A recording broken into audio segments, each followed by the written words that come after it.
And this is the red jersey. Kenny Elissonde has missed the split.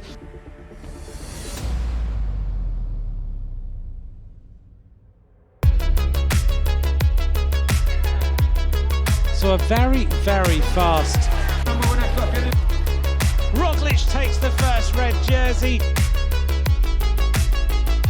It's a photograph between Jakobsen and Philipsen.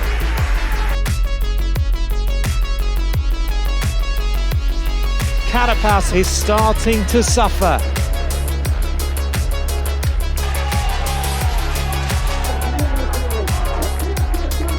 Ryan Taramay wins the stage.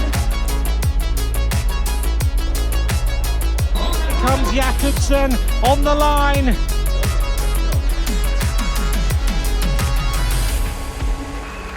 Oh, a big crash in the peloton.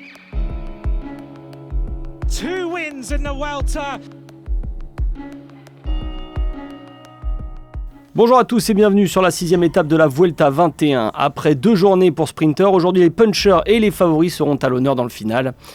Avant cela, une étape sans difficulté apparente et une montée redoutable dans la communauté valencienne après 158 km de course au départ de Requena et quelques kilomètres au bord de la mer. On retrouvera ensuite l'Alto des Montañas des Cullera, théâtre d'une belle lutte pour la victoire d'étape, certainement entre favoris avec 2 km à plus de 9% de pente moyenne. Kenny Elissonde devra défendre son maillot rouge de leader face à Roglic en embuscade. C'est un grand honneur de débuter avec le maillot rouge aujourd'hui. Avec l'équipe, on va essayer de se battre pour le garder un jour de plus. Ce sera pas facile, Primoz n'est qu'à 5 secondes derrière, donc ça va être limite. C'est toujours un privilège d'avoir le maillot rouge. C'est sûr, il y a beaucoup de monde qui veut le prendre. Mais moi, je n'y pense pas vraiment. Je suis plus concentré aujourd'hui sur les défis et sur cette ascension. L'ascension finale déjà escaladée sur le Tour de la communauté de Valence l'an dernier pourrait donner des idées à certains. Valverde avait fini 2e derrière Pogacar. Ça nous rappelle des bons souvenirs chez Team Emirates car Tadej Pogacar a gagné ici sur le Tour de la communauté de Valence. On connaît bien la montée. Aujourd'hui, on est très motivé pour faire un bon résultat. Si je termine 2e aujourd'hui, c'est bien, mais si on a la victoire, ce sera encore mieux. Mais ça va être très difficile. Comme tous les jours, les débuts d'étape sont nerveux sur cette Vuelta. Les coureurs font de gros efforts pour tenter de prendre l'échappée. Sur ce 6e tracé, on retrouve de longues lignes droites sur le début du parcours. Et au bout de 40 km, rien n'est encore décanté. Il faut attendre l'offensive de Johan Bou, déjà échappé sur cette Vuelta, et Ryan Gibbons pour que le bon coup se dessine. Un groupe de contre-attaquants en chasse avec Jetsebol, lui aussi déjà à l'avant de la course depuis le début de la Vuelta, accompagné de Bert-Jan Lindemann et Magnus Cort Nielsen. Un peu plus loin, le coureur israélien Guy Niv est en chasse-patate et il faut quelques kilomètres pour que tout ce petit monde se regroupe en tête et prenne rapidement ses distances avec le peloton. Guy Niv, lui, ne parviendra pas à prendre l'échappée.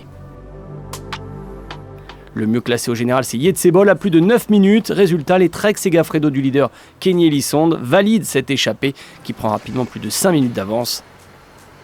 Parmi les échappés, on retrouve également Magnus Cort Nielsen d'IF Education Nippo, plutôt sprinter, mais le Danois se rappelle qu'il a remporté déjà 3 étapes sur la Vuelta, dont une en 2016, qui partait justement de Requena, ville départ du jour, mais qui arrivait au sprint à Gaudia.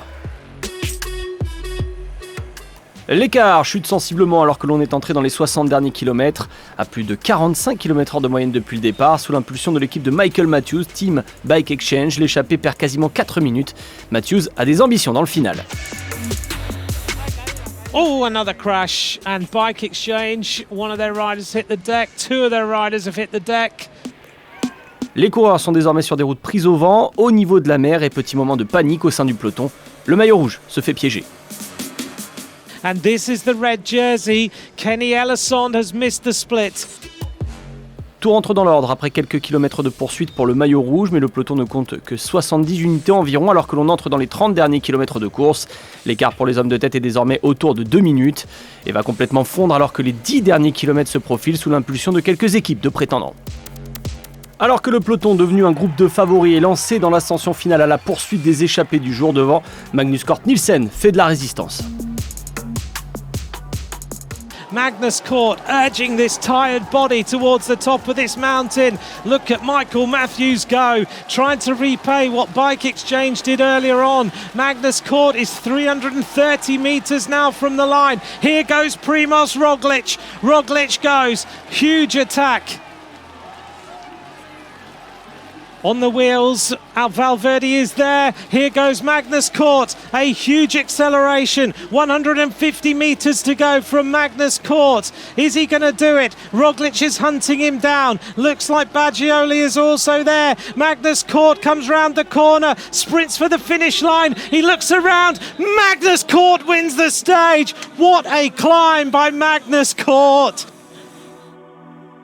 Magnus Cort Nielsen est décidément véloce, présent dans l'échappée aujourd'hui et déjà vainqueur 3 fois sur la Vuelta, dont une au départ de Requena il y a 5 ans.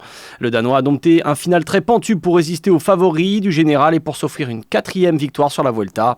Vainqueur sur Paris-Nice et sur la route d'Occitanie cette année, il s'agit d'une 3e victoire cette saison pour un coureur complet, bien plus qu'un simple sprinter. D'ailleurs, il avait déjà réalisé en 2018 un top 10 sur Milan-San Remo.